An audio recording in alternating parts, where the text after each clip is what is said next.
Считаю, что пора смотреть открытыми глазами на цивилизационную отсталость нашей столицы, малых городов, улучшенных центров.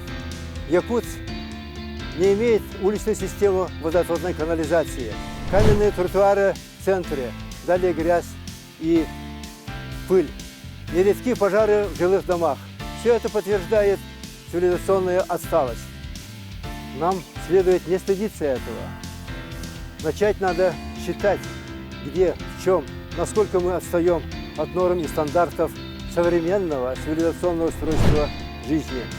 Предлагаю заострить проблему цивилизационной отсталости. Считаю целесообразным подготовить и продвигать федеральную программу реновации деревянных кварталов городов нашей Якутии.